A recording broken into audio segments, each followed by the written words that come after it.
Hello students, good morning. Welcome to online class Standard 9 Subject Science. Dear students, in 9th Standard Science we are discussing chemistry part. So from chemistry part we have been dealing with unit number 1, which is matter around us. And in this unit we have seen many topics so far. And today in this video the concept which we are going to discuss is solutions and its types. Dear students, every day in our day-to-day life we have been using a number of solutions, isn't it? We prepare sugar solution, we prepare salt solution, and so on. When we prepare lemon juice, it is a solution. Likewise, we have been preparing many solutions in our day-to-day life. So now in this video, in this class, we are going to define solution in a scientific way and the components which are required to prepare a solution and how it is classified, its types based on the size of the particle. So types based on particle size. These are the things we are going to see in this video. What are they? What is called as solution, the components of a solution, then how it is classified based on the size of the particle present in the solution. Okay.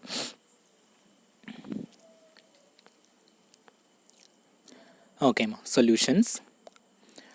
Okay, dear students, here I have taken the intro about what is called as solution. Read the first point, what is given. A solution is a homogeneous mixture of two or more substances. This word is very, very important, homogeneous. Okay, so homogeneous in the sense, after mixing, there should be some uniformity is seen among the particles of a solution. For example, when you mix sugar or when you mix salt with water, after dissolving we cannot see salt differently and sugar differently. So there is an uniformity is seen. Okay, so such uniformity, that is called as homogeneity or homogeneous. Okay, so a solution is a homogeneous mixture of either two or more than two components. Okay, so it's given in the first point. A solution is a homogeneous mixture of two or more substances. Always when we study about solution, you can keep in your mind about the preparation of sugar solution or salt solution. Okay, then come to point number 2. It is made of how many components?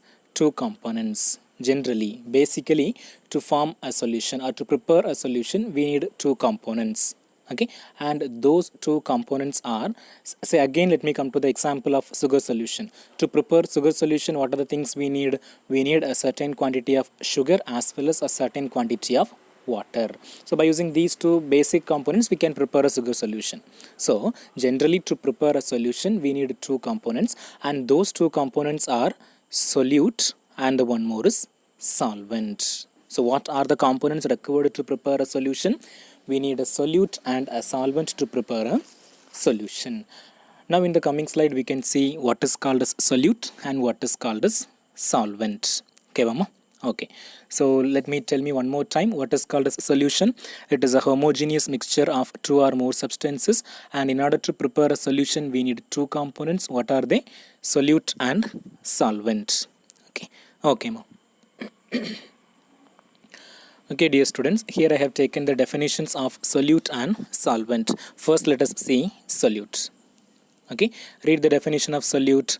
The component in a solution, the component which is present in lesser amount by weight. Its quantity is very, very less. Again, come to the example of the preparation of sugar solution.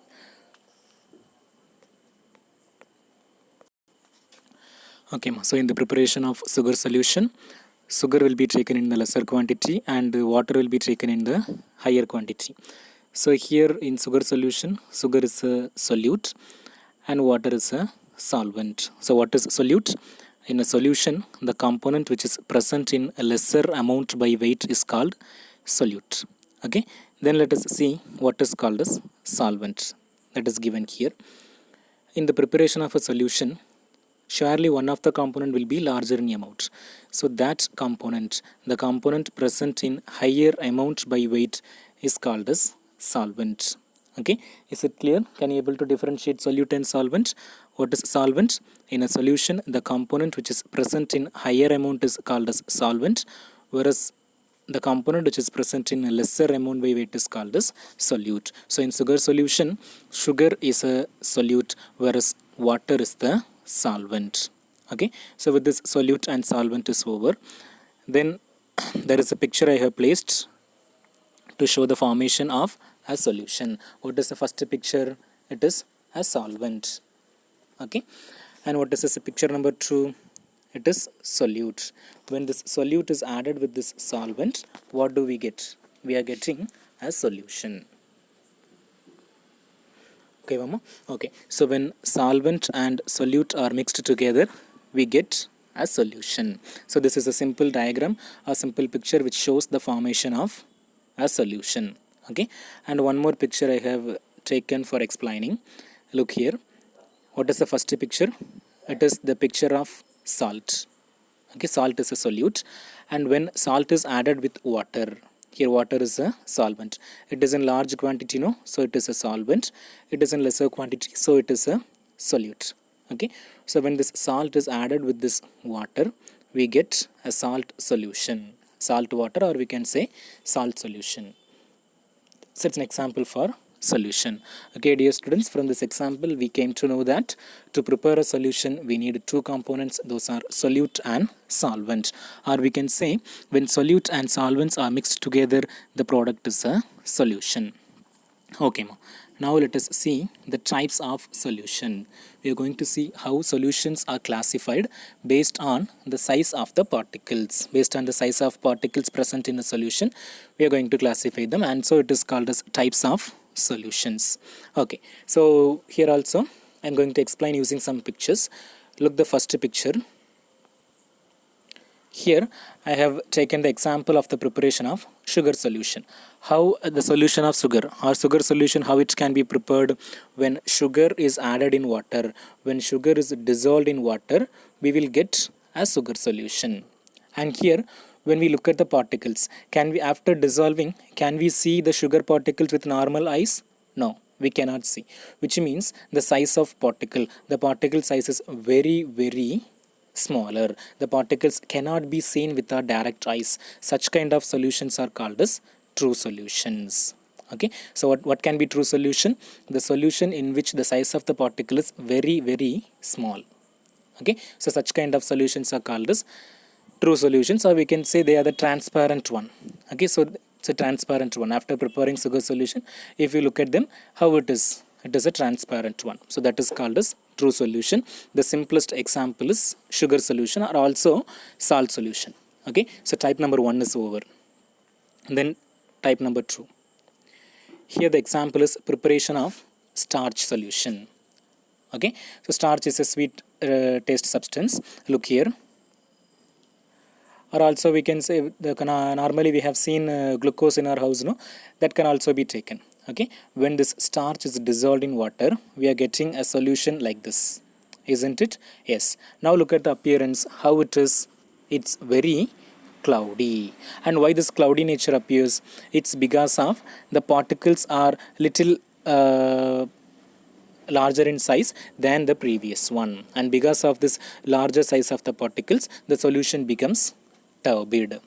Okay, and this turbid solution is termed as colloidal solution, and here the particle size is in between true solution and suspension, which means in suspension the particle size will be the largest. So in true solution the size of the particle is lesser, whereas in colloidal solution particle size is larger, whereas in suspension the particle size is largest. Okay, so what is the example I have taken for colloidal solution? It is preparation of starch solution. It is turbid, it is cloudy. Why this cloudy nature? It is because of the increasing particle size. So second type is over. Then come to type number 3, type of solution based on particle size. Type number 3 is suspension. The best known example for suspension is preparation of wheat flour dissolved in water. Look here. First I have taken wheat flour. When this wheat flour is dissolved in water, we will get a very thick solution, and that thick solution, when it is allowed to stand for some time, the added V4 particles are settled down at the bottom. So here the particles can be seen very directly with our normal eyes. It is due to what? Because here the size of the particle is larger, and so they are visible to our normal eyes. So such kind of solutions, the solutions in which the particles are larger, and so they can be normally seen with our direct eyes, such kind of solutions are called as suspensions. One more example is also there. When we dissolve the chalk piece powder in water, okay, after some time what will happen? Slowly the chalk piece particles, the chalk particles will be getting settled at the bottom. So that is also an example for suspension. So dear students, here we have seen three different types of solutions based on particle size. What are they? The first one is true solution, in which the size of the particle is very very smaller. Then second one is colloidal solution, in which the size of the particle is larger. Whereas third one is suspension, in which the size of the particle is largest. Okay, okay. Out of these three, out of true solution, colloidal and suspension, here we will pay some importance on the second type, that is colloidal solution. It is a special type of solution, so we'll pay more attention on it. Okay, okay.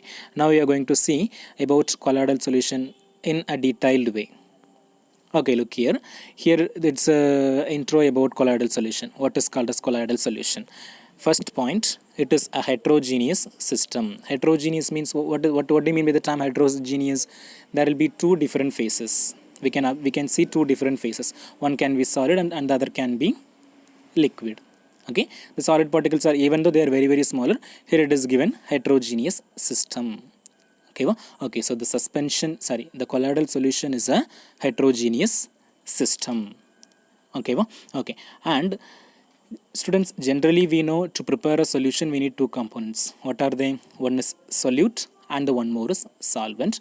The same things are named in colloidal solution as dispersed phase. Solute is equal to dispersed phase and solvent is equal to dispersion medium. These two terms are not different one.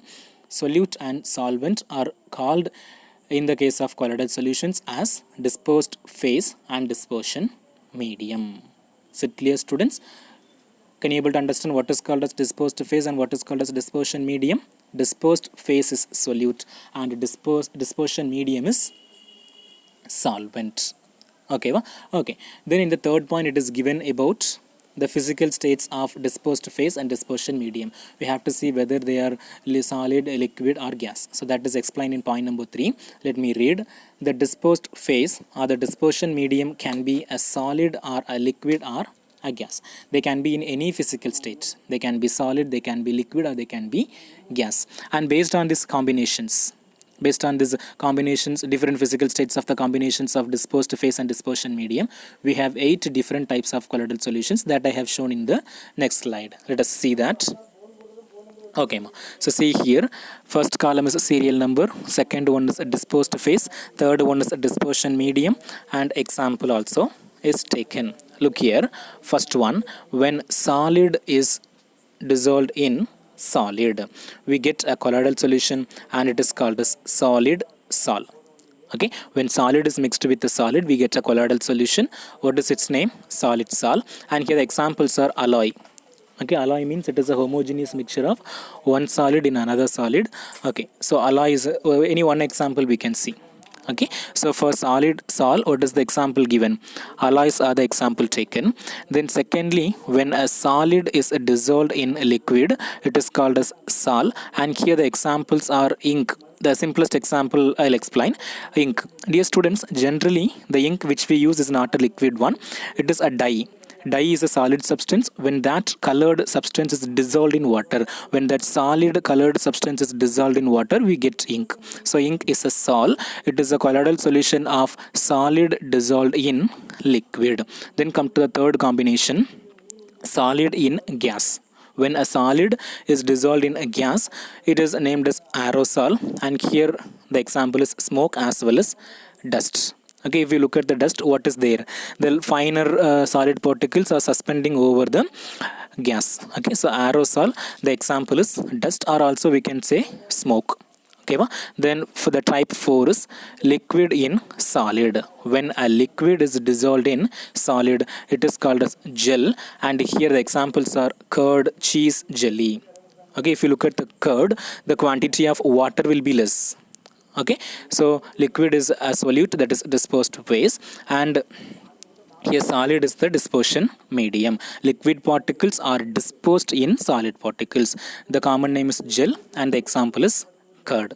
Okay, the next type is liquid in liquid. When a liquid dissolved in liquid, it is called as emulsion, and the examples are milk, butter, oil in water. Okay, then type number 6 is liquid in gas. It is also called as aerosol, and here the examples are mist, fog and cloud. We can take the example of cloud. We know cloud is a gaseous one in which what is present? The droplets of water is present. So we can say liquid is present in gas. Their gas is the major amount, liquid is the minor amount. So we can say liquid in gas, that is aerosol, and the example is cloud. Then type number 7 is gas in solid. Here it is called as solid foam. What is the common name? Solid foam is the common name, and the examples are cake, bread, everything is the example for which one? Gas in solid. Its common name is solid foam. Then finally the type number 8 is gas in liquid. Here the simplest example is cool drinks. Okay, in cool drinks, when we open the cap, what do we observe? The gaseous particles are coming out, which means in cool drinks, the gaseous particles are dissolved in what? In liquid. So gas in liquid, the name is foam. And the examples, here the examples given is soap,